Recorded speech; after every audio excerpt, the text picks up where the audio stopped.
L'adroite princesse ou les aventures de Finette.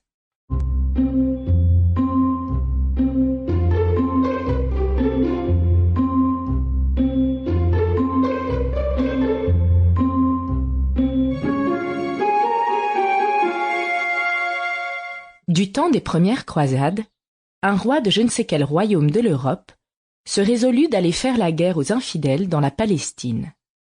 Avant que d'entreprendre un si long voyage, il mit un si bon ordre aux affaires de son royaume, et il en confia la régence à un ministre si habile qu'il fut en repos de ce côté-là. Ce qui inquiétait le plus ce prince, c'était le soin de sa famille.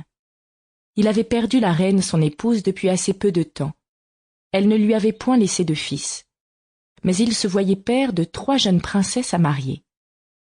On avait surnommé l'aînée de ces princesses Nonchalante, la seconde Babillarde et la 3e Finette, noms qui avaient tous un juste rapport au caractère de ces 3 sœurs.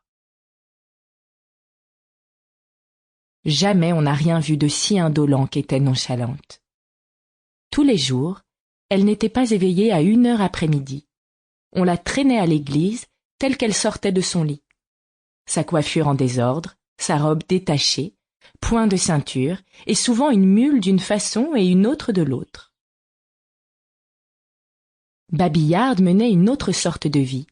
Cette princesse était fort vive, et n'employait que peu de temps pour sa personne. Mais elle avait une envie de parler si étrange, que depuis qu'elle était éveillée jusqu'à ce qu'elle fût endormie, la bouche ne lui fermait pas. La sœur cadette de ces 2 princesses était d'un caractère bien différent. Elle agissait incessamment de l'esprit et de sa personne. Elle avait une vivacité surprenante, et elle s'appliquait à en faire un bon usage.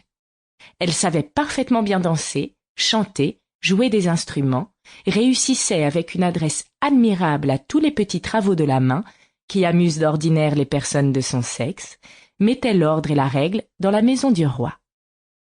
Ses talents ne se bornaient pas là.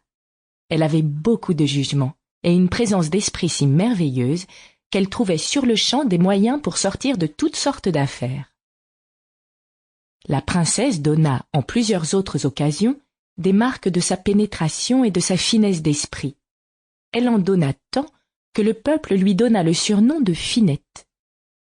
Le roi l'aimait beaucoup plus que ses autres filles, et il faisait un si grand fond sur son bon sens que s'il n'avait point eu d'autre enfant qu'elle, il serait parti sans inquiétude. Sample complete. Ready to continue?